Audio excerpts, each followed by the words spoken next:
Hi, everybody. Brad here, Delta Awesome, helping business leader change things to awesome. And it was a really interesting one that got requested today is how do you actually go about finding an executive coach? Which is ironic because I am one, but also it makes sense because I do strategy, business, and executive coaching. I have a framework for this. I thought I'd share it with everybody. This is meant to be what's called an exclusionary framework, which means these are the things to help you exclude people from the pool. Now, once people are in the pool, there's a lot of other stuff to discuss, but today is just 5 quick things to help you exclude people that aren't going to work or aren't going to work for you. The first thing is understanding that executive coaching falls within two really distinct disciplines I have found, and I've named them transactional coaching and relational coaching.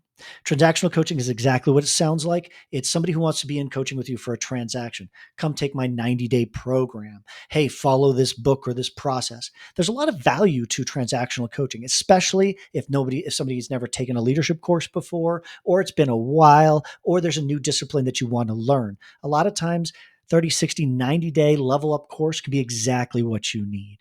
Of course, the course is designed to make you fit with the course instead of the other way around. A lot of coaches do this. A lot of people drive into this because, in the end, this is the only really scalable way to run a coaching business. However, it's not the only way coaches choose to run businesses. The other side of it is what I call relational coaching, which is where you truly feel like you and your coach are in a relationship together. You are discussing things together. You are sharpening things together. They are helping you make decisions or get to the place where you understand decisions as well as are pushing you forward along the way. I choose to do relational coaching. It makes more sense with me. It's also why I only work with C suites because they're the only people who have a high enough impact where relational coaching matters. Now, in these two distinctions, I really haven't found any bad relational coaches because, frankly, you just can't get enough clients and keep enough clients if you're not pretty darn good at it. I know this is self serving, but it's still true. On the other side, transactional coachings run the gambit. I have seen transactional coaching that cost $10,000 a year and is useless. And I've seen transactional coaching that's $99 a month and is amazing, and everything in between. So you really have to watch out for it. So in the exclusionary principle of this video, are you looking for a relational coach, someone who's going to be with you for the long term and is really helping you hit your strategic goals as a person? Or are you looking to level up? Number two, marketing. Basically, this one's pretty easy. The better somebody is at marketing and systems, usually the worse they are as a coach. Now, it shouldn't be. We're all pretty good experts at understanding business and execution. But what actually happens is we become so obsessed with doing the work, we're pretty bad at some of this other stuff. And good coaches end up getting enough throughput and volume after about year 3 that you don't have to be really good at marketing. I'm not saying just because somebody's good at marketing, they're bad, but it is a yellow flag to me. When someone's really good at marketing, the reason they're good at marketing is because they have to be. The reason they have to be is they constantly need more new clients. They constantly need more new clients because they're not doing a good enough job to keep those clients and show them the next great thing in front of them. We all have churn. Some have more. More churn you have, better you have to be at marketing. Yellow flag. The next is an ROI explanation. You should be able to talk to anybody in a scoping call and say, how do you produce a return on investment for the time and the money I spend with you?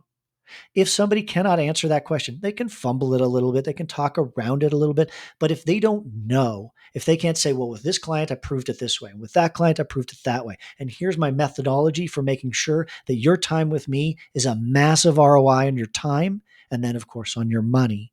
If they can't explain that, they're either too early into it or they're self serving. Something I really watch out for.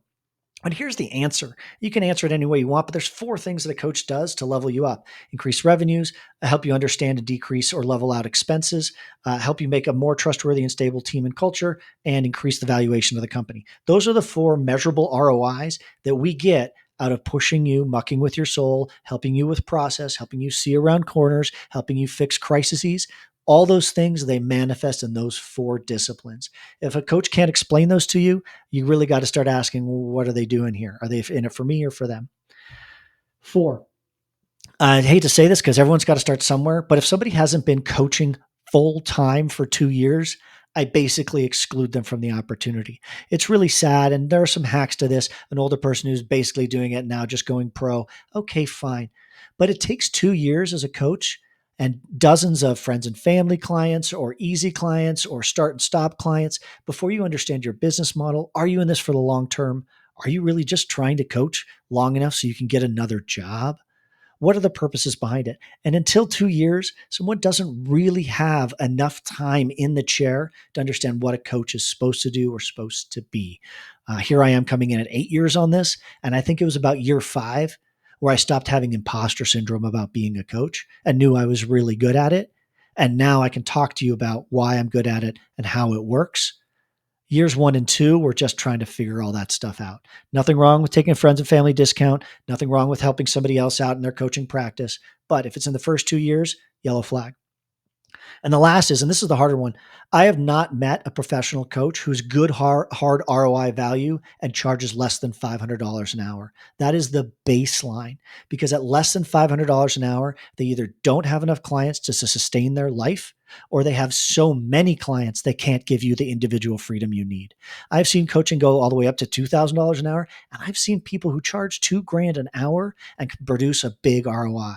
But I'm not telling you where you should fall in that line. I'm just talking the baseline. If someone charges less than $500 an hour, they don't quite know what they're doing because $500 an hour, that's a lot of money, right? Here's $500. Let me give you an hour of my time. Sure.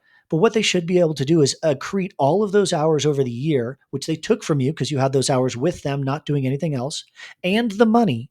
And you should be able to look and determine that did you make decisions faster? Did you increase revenues? Did you decrease expenses? Was there any one moment where it paid for all of it?